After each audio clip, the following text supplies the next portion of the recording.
7과 4자리의 국회석이 충성. 오늘은 성령의 9가지 열매 중에서 충성에 대해서 함께 나누도록 하겠습니다. 학습 목표 제가 읽어드릴게요. 성령의 열매는 우리 안에 맺혀야 할 성령의 특징들입니다. 그러므로 충성은 하나님께서 가지신 하나님 고유의 성품이시며 하나님의 신실하심과 한결같음에 기초하고 있습니다. 이 문장이 참 중요한 것 같아요. 그러므로 충성은 하나님께서 가지신 하나님의 어떠한 성품이죠? 고유의 성품이에요. 그리고 하나님의 신실하심과 한결같음에 기초하고 있습니다. 이 하나님의 신실하심과 한결같음은 언제부터 시작되었을까요?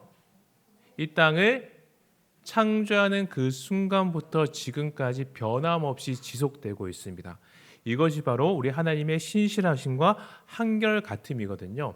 그래서 충성이라는 것은 이렇게 신실하고 한결같은 하나님과 같이 우리 또한 그분께 행하는 삶을 의미한다는 거예요. 부름받은 자녀가 아버지의 모습을 닮아갈 때 하나님은 가장 행복해 하신다는 진리를 기억하며 충성의 참 의미를 확인하고 결단하는 것이 본가의 목표입니다. 그래서 충성을 생각할 때 신실하심과 한결같음 이 두 가지를 기억하셨으면 좋겠습니다. 이 땅을 창조하실 그 순간부터 지금까지 변함없이 자신의 사랑을 우리에게 베푸시는 하나님의 마음처럼 우리 또한 변함없이 한결같이 주님을 섬기는 마음이 충성이다라고 보시면 될 것 같아요. 그 충성을 가장 명확하게 보여준 인물이 누구입니까? 누구시죠? 이 땅에 오신 예수님이죠. 예수님은 어떻게 충성하셨죠? 십자가에 못 박혀 돌아가시기까지 충성하셨습니다. 우리가 잘 알다시피 십자가에 못 박혀 돌아가시기 전에 아버지여 이 잔을 내게서 옮기시옵소서라고 고백했죠. 십자가라는 것은 예수님이 짊어지기에는 참 버거운 것이었어요. 이거는 그냥 죽는다 거기에서 끝나는 것이 아니라 정말 말 그대로 온 우주와 단절되는 겁니다. 가장 사랑하는 아버지께 버림받는 거예요. 그런데도 하나님의 명령이기 때문에 예수님은 한결같이 신실한 마음으로 끝까지 충성하셨죠. 그분을 닮은 마음으로 우리 또한 충성하는 삶을 살아야 한다는 거예요. 그 충성에 대해서 함께 나눠 주시는 우리 셀 모임 시간이 되었으면 좋겠습니다. 그래서 충성하면 무엇을 기억하셔야 된다고요? 신실함과 한결같음. 예. 그러면 우리 마음 열기부터 한번 들어가 볼까요? 내가 만난 최고의 리더. 삶에서 여러 종류의 리더를 만났을 것입니다. 카리스마가 넘쳤던 리더, 모든 구성원들에게 세심한 배려를 했던 리더, 지치지 않도록 늘 응원했던 리더, 자신들의 자리에서 티나지 않게 귀하고 신실한 섬김을 보이는 리더 등 여러 유형의 리더를 만났을 것입니다. 이러한 리더들 중에 가장 기억에 남는 리더가 있다면 어떤 리더입니까? 그 이유와 함께 나누어 보십시오. 예. 우리가 충성 그러면 우리가 섬기는 리더를 빼놓을 수가 없어요. 왜냐하면 눈에 보이는 리더에게 충성하지 않은 자는 눈에 보이지 않는 하나님께 충성할 수가 없거든요. 그래서 마음 열기 질문이 내가 만났던 최고의 리더입니다. 가장 기억에 남는 리더는 누구였습니다. 왜냐하면 그분의 무엇 때문입니다. 라는 문장을 한번 완성해 보셨으면 좋겠어요. 우리 항상 하던 것처럼 제가 보는 기준으로 왼쪽 분단에서 한 두 분, 오른쪽 분단 두 분, 한 네 분만 한번 나눠볼까요? 다 되셨습니까? 그러면 우리 왼쪽 분단에 누가 나눠 보시겠습니까? 우리 김성열 권사님은 기억에 남는 리더가 누구세요? 네네네.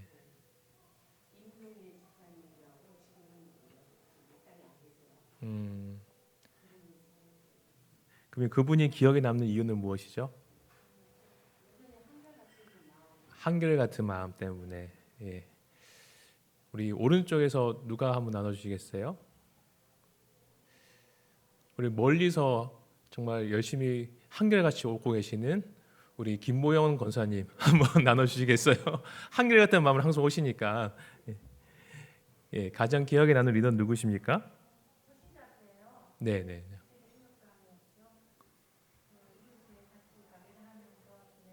음, 음, 음,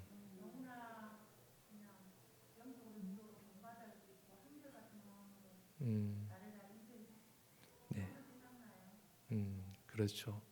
그렇게 정말 존경스러운 리더가 있었기 때문에 여기 계신 셀 리더분 한 분 한 분 계신 것 같아요. 우리 왼쪽 분에 한 번만 더 나눠주시겠어요? 누가 나눠주시겠어요?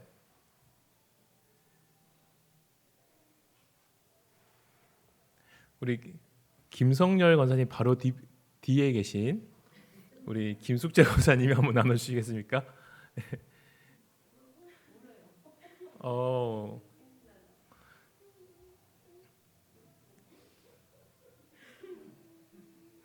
아유,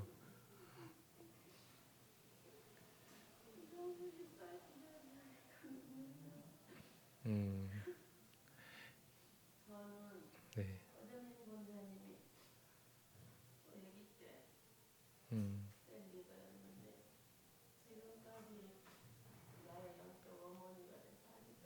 음, 네,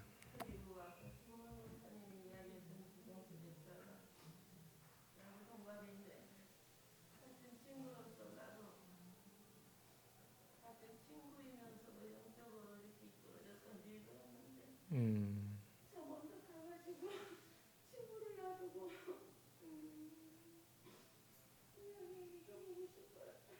네,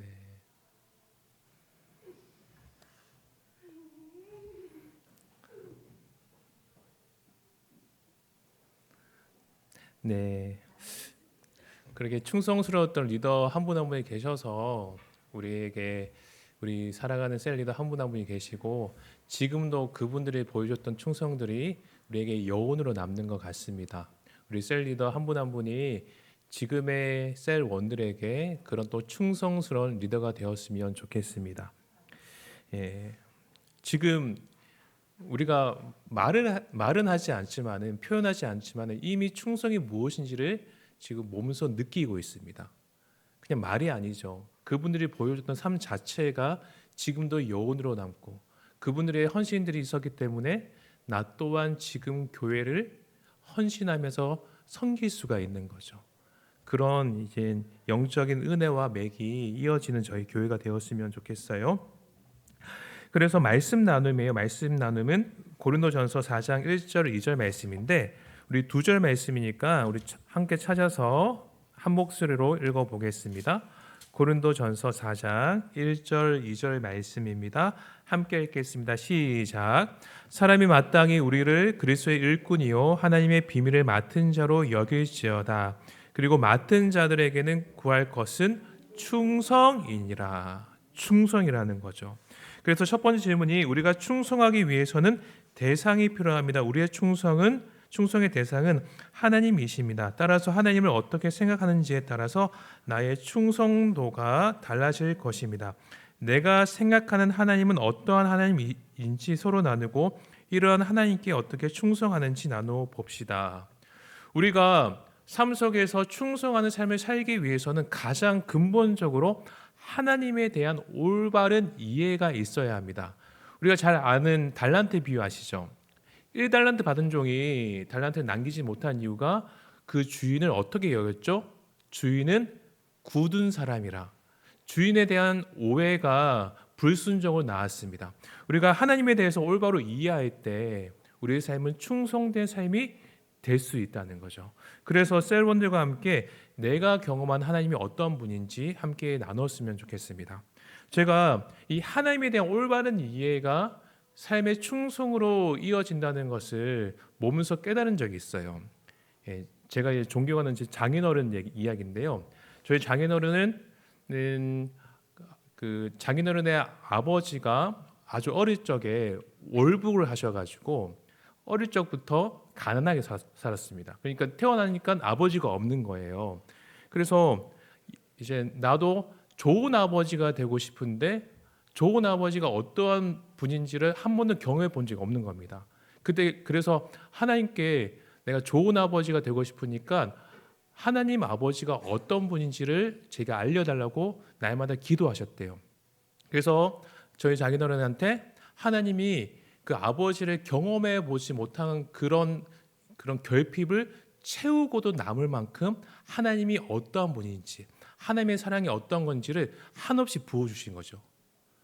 지금 제가 지금까지 보았던 아버지 중에 가장 이상적인 아버지가 저희 장인어른이십니다. 우리가 하나님의 성품을 경험하고 진정으로 깨닫는다면 우리의 삶은 충성된 삶으로 이어질 수밖에 없다는 거죠. 그래서 첫 번째 질문이 아주 중요한 질문입니다. 우리가 경험하고 있는 하나님이 어떠한 분인지, 그 성품이 무엇인지를 세론들과 함께 나눠주시고 그 하나님을 날마다 더 깊이 알아가는 저희 모두가 되었으면 좋겠어요. 그래서 두 번째 질문은 충성은 성실, 신이라는 뜻을 가지고 있습니다. 변함없이 믿을 만하게 행하는 것을 의미합니다. 그렇다면 혹시 내가 하나님께 충성하지 못하도록 막고 있는 것, 성격, 상황, 인생의 문제, 관계 어려움이 있지 않은지, 만약 그러한 것이 있다면 무엇인지 세론들과 함께 나눠보시기 바랍니다.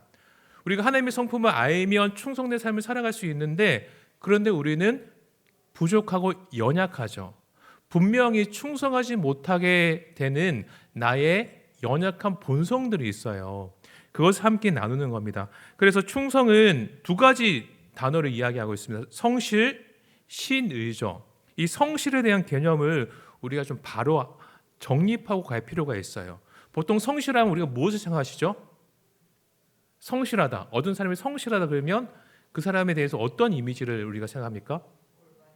올바르고 부지런하고 열심히 일하고 이런 분들 보통 성실하고 이야기하잖아요. 근데 엄밀히 말해서 그렇게 부지런한 것은 근면한 거예요. 근면한 거.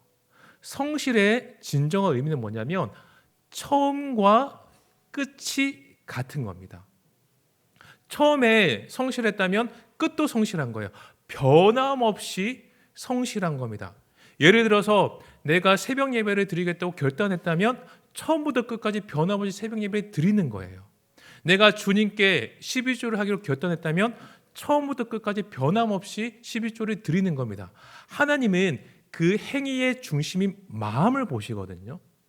우리의 삶은 그 변함없이 주님 앞에 나의 삶을 드리는 충성된 삶이 되어야 한다는 거죠. 결국 충성은 그래서 한결같다, 신실하다, 이 두 가지 단어를 통해서만 설명이 될 수 있다는 거죠. 그런데 우리가 매번 그럴 수 있습니까? 아니죠. 내가 새벽 예배를 드리겠습니다라고 다짐하지만은 어느 순간부터 드리지 못하는 이유가 있을 거예요. 내가 주님께 11조를 드리겠다 다짐하지만은 어느 순간부터 주님께 온전히 드리지 못하는 분명한 이유가 있습니다. 근데 가만히 보면 어떤 신앙의 행위가 기도든 말씀이든 헌금을 드리는 것은 다양한 신앙의 행위가 있는데 그것을 꾸준하게 못하는 이유는 사람마다 거의 바뀌지가 않아요. 분명 그 사람이 가지고 있는 뭔가 아직 깨어지지 않는 제된 본성이 있습니다. 그만의 해결되지 못한 죄성이 있어요. 우리가 어떤 신앙의 행위를 못하는 다양한 이유들이 있지만 결국 보면 그 사람만 가지고 있는 그 사람의 특유의 죄성이 있거든요. 그것이 우리는 주님 앞에서 깨워져야 된다는 거죠. 그걸 우리가 이번 문제를 통해서 함께 우리 세론들과 나눠보면 좋을 것 같습니다. 여러분 가만히 생각해 보세요. 여러분도 신앙생활 할 때 다양한 결단을 하잖아요. 근데 그 결단을 하지 못하게 되는 원인은 변하지 않아요. 똑같아요. 그렇지 않던가요? 내가 가지고 있는 나만의 특이한 죄성들이 있거든요. 그것을 우리가 주님 앞에서 깨어지고 다듬어져 가야 되는 거죠. 그럴 때 우리는 주님께 한결같이 변함없이 충성되게 섬겨 나갈 수 있어요. 그래서 이제 보통 영적 지도자들 있잖아요. 영적 멘토들이 이제 어떤 사역자를 훈련시킬 때 보면 아주 인격적인 분인데도 불구하고 일부러 그 훈련시키는 자를 인격을 누를 때가 있습니다. 누르고 그 사람을 억제시킬 수가 있어요. 그게 처음에는 힘들고 버겁거든요. 그런 과정을 통하면서 그의 이제 모난 인격을 깎여 나가는 거죠. 그런 훈련의 과정을 일부러 하게 할 때가 있습니다. 그런 과정을 겪는 겁니다. 우리는 모두 죄성이 있어가지고 우리만의 우리가 충성하지 못하는 이유들이 있어요. 그게 주님 앞에서 깎여야 됩니다. 훈련되어져야 돼요. 그래서 우리 세론들과 내가 성실하게 충성하지 못하는 이유가 무엇인지, 나의 죄성이 무엇인지를 한번 깊이 나눠보세요. 이것을 나누기 전에 먼저 무엇을 하셔야 되겠습니까? 내가 가지고 있는, 내가 성실하지 못한 이유는 무엇인지, 나의 본성은 무엇인지를 한번 진지하게 곰곰하게 한번 돌아보십시오. 그리고 그것을 하나님 앞에서 먼저 깎여 나가는 저희 모두가 되었으면 좋겠습니다. 그래서 3번 문제는 이제 실천적인 문제입니다. 자녀가 부모님이 원하시는 것을 행할 때에 부모님뿐만 아니라 자녀도 기쁨이 넘칩니다. 이와 마찬가지로 우리가 하나님께 충성할 때 하나님도 나 자신도 기쁨이 넘치게 될 것입니다. 나의 삶에서 어떻게 하면 하나님께 충성할 수 있을지 생각해보고 나누어 보시기 바랍니다. 그러면 우리가 처음부터 끝까지 변함없이 나의 죄성을 깎고 주님 앞에 충성하기 위해서 구체적으로 무엇을 할 것인가를 마지막 세 번째 질문에서 나누는 겁니다. 교회에서, 가정에서, 직장에서 어떻게 할 것인가를 우리가 한번 나누는 거죠. 여러 가지가 있을 것 같습니다. 교회에서 나는 셀 리더로서 더 사랑으로 내 셀원들을 섬기겠습니다라는 것도 될 수가 있겠고, 단순하게 내가 이 예배 생활을 지금 드리지 못하고 있는데 다시 마음을 다잡고 변함없이 예배를 드리겠습니다. 여러 가지 실천 사항이 될 수가 있겠죠. 가정에서도 내가 아버지로서, 어머니로서 혹은 남편으로서, 아내로서 삶을 살아가겠습니다. 직장에서도 여러 가지 우리가 할 수 있는 실천 사항들이 있을 겁니다. 그것을 함께 나눠 주셨으면 좋겠어요. 제가 이제 세 번째 질문 보면서 저에게 한번 적용해 봤는데요. 교회에서는 부목사로 충성되게 살아가야 될 것이고, 직장은 또 교회니까 저는 또 부목사로 충성되게 살아갈 것이고, 가정을 한번 돌아봤습니다. 가정을 돌아봤는데 제가 아버지로서 충성되게 하지 못했던 것들이 있더라고요. 제가 이제 그 월요일 날 그 일반 대학원에서 저희도 예배 드리거든요. 그때 설교를 했었는데 그때도 함께 나눴던 이야기인데, 최근에 저랑 제 아내 관계가 좀 좋아졌습니다. 이전에 나빴다는 거 아닌데 좀 좋아져가지고 한 번씩 스킨십을 자주 합니다. 스킨십을 자주 하면 유은이가 그걸 보고 중간에 비집고 들어와요. 우리가 둘이가 스킨십 하는 것을 도저히 못 보게 하더라고요. 못하게 계속 이제 떼어 놓더라고요. 얘가 왜 그런가 싶어가지고 제가 이제 책을 읽었는데 그 특징이 아이가 유아기 때 특징이라고 하더라고요. 유아기 때 부모가 사이가 좋아서 이제 스킨십을 하면 중간에서 자기가 사랑을 더 받기 위해서 비집고 들어온다고 하더라고요. 근데 지금 제 딸의 나이가 10살이죠. 그러니까 유아기 때 하는 행동을 지금 10살 때 하고 있는 거죠. 그러니까 그 유아기 때 제가 제 딸에게 아버지로서 충분하게 사랑을 주지 못했으니까 그때 하지 못했던 행동들을 10살 때 하는구나라는 것을 제가 좀 깨닫게 되었어요. 그러니까 저는 아버지로서 그때는 충성되게 살지 못했던 거죠. 못했던 모습을 지금 내 딸의 모습을 보면서 제가 좀 알게 됐습니다. 그래서 우리가 우리 삶 가운데 어떻게 살아야 되는지를 돌아보고 처음부터 끝까지 변함없이 충성되게 살아가는 저희 모두가 될 수 있도록 우리가 이 세 나눔지를 함께 인도해 나가셨으면 좋을 것 같습니다. 충성하면 무엇을 기억하시라고? 두 가지 단어, 신실함과 한결같음. 처음과 끝이 같은 것이 충성이다. 그것이 곧 성실이다 라는 것을 기억하셨으면 좋겠어요. 그 삶이 있을 때 사람이 변화되어집니다. 우리가 첫 번째 기억에 남는 리더를 함께 나눌 때 우리가 이미 경험하고 있죠. 그분들의 삶이 있었기 때문에, 그 여운이 있었기 때문에 내가 지금 우리 교회를, 세론들을 섬길 수 있는 거예요. 여러분들의 충성된 삶이 있어야지만 여러분의 세론들도 또한 이 교회와 또 다른 세론들을 섬길 수 있다는 것을 기억하고 저희 모두 주님 앞에서 충성된 삶을 살아갔으면 좋겠습니다. 예, 새 나눔지 교육 여기서 마치도록 하고요. 우리 각 교구별로 흩어져서 교구 모임 가지도록 하겠습니다.